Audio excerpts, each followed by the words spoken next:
In this video, I'm going to start with the Lord's Prayer, then read to you from Voices from Ancient Egypt, an anthology of Middle Kingdom writings from R.B. Parkinson. And what I will read to you is a fragment of text on a temple in the Temple of Luxor and a hymn to the king.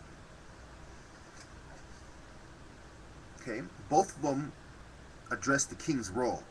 One is as sun priest, the other as protector. So from Matthew 6, 9 through 13, New International Version, not necessarily the way I usually say the prayer, because I was raised as a Catholic, using a different version.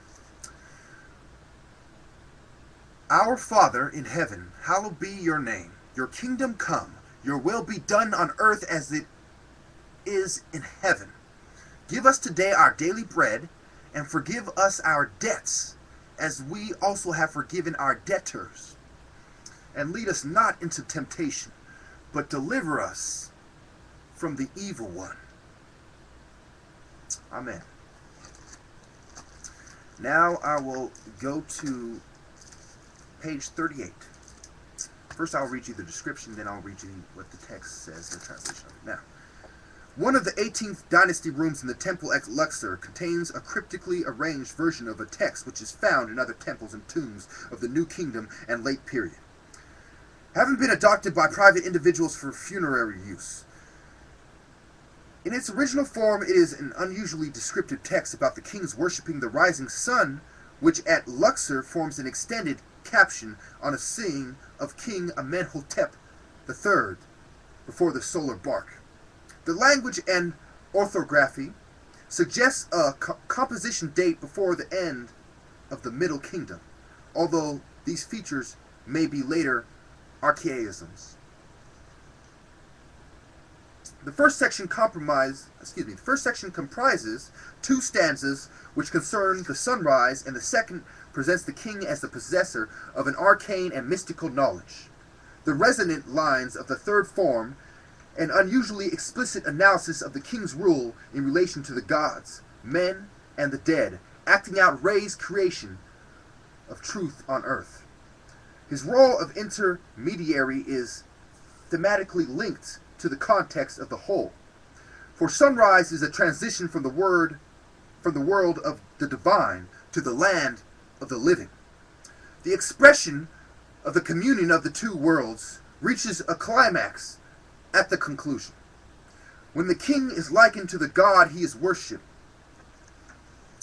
the God he has worshipped and he is worshipping. It begins. King N praises Re at dawn. At his coming forth, as he opens his primordial egg and climbs to heaven as Khepri. He enters at the mouth. He comes forth from the thighs, at his manifestations of the east of heaven, as his father Osiris raises him, as the arms of He and Het receiving him, as he comes to rest in the morning bark. King N knows this secret speech which the eastern souls say, as they sing acclamations to Re, as he rises and appears in the horizon. The bolts open for him, in the portals of the eastern horizon, so that he shall sail on the waves of the sky. He knows their secret images, their forms, their towns, which are in God's land. He knows the place where they stand at Re's setting forth. He knows that speech. Remember, Psalms talks about the speech of the heavens, and the heavens declaring the glory of God and bringing forth his speech in all speeches, all manners of speaking. It continues, which the crew says when they drag the bark of the horizon dweller. He knows the manifestations of Re and his forms which are in the flood. He knows this secret portal through which the great God comes forth. He knows he who is in the morning bark, the great leader in the evening bark. He knows your fields in the horizon, your courses which are in heaven. Re has placed King N in the land of the living for eternity and all time, for judging men, for making the gods content, for creating truth for destroying evil. Notice it says God alone shall judge you in the Bible, and as you judge, you shall be judged. This is a measure that God uses, the divine measure. As so is also said in the text on the temple at Luxor. Now, I will go on. I was going to read to you a royal act of the building inscription at Senusret the First, but I only have time for one more. I'm going to skip right to the King as Protector, a hymn to Senusret III, page 46. I don't have time for the description, just for the hymn, so here we go. How great is the Lord of his city! He is unique and millionfold. 1,000 other men are little. How great is the Lord of his city! Lo, he is a dike, damming the river against its flood of waters.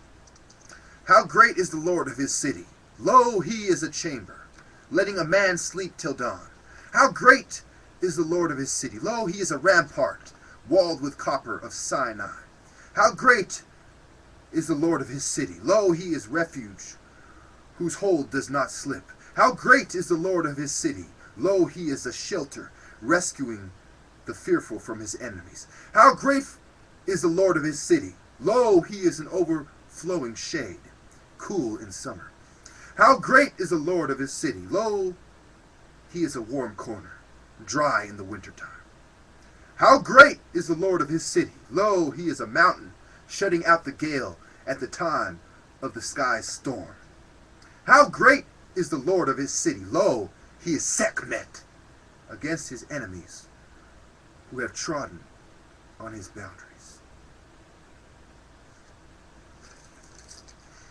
Now, so I have a couple minutes left. I will read you briefly the description and a few connections, and I will end it. This is the third of a cycle of hymns to Senusret III, which was found in the pyramid town of El Lahun, which was probably part of a temple archive there. The hymns were perhaps intended for recitation at a royal visit, or more probably as a ritual as part of a royal cult in the temple.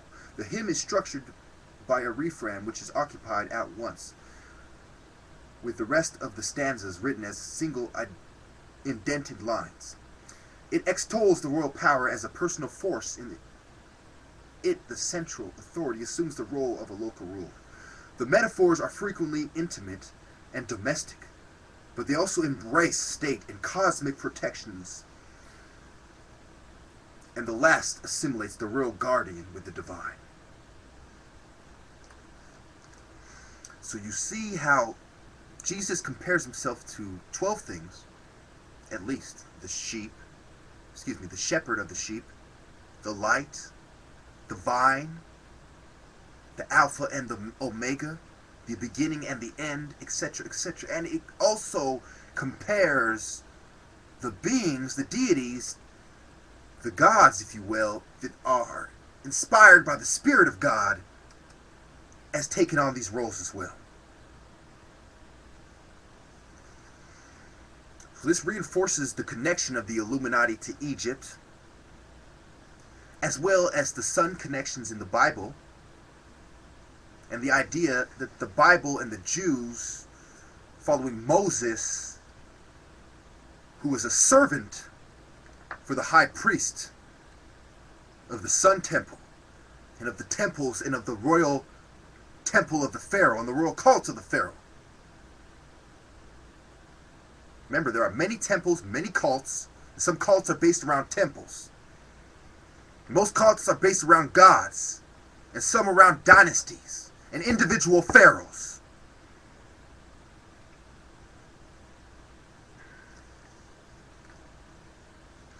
As you can see, the ideas had come from the Middle Kingdom, the Old Kingdom, and the pre-dynastic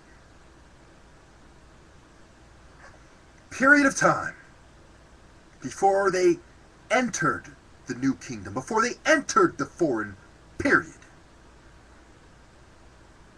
There's a difference between antiquity and ancient Egypt. Thank you.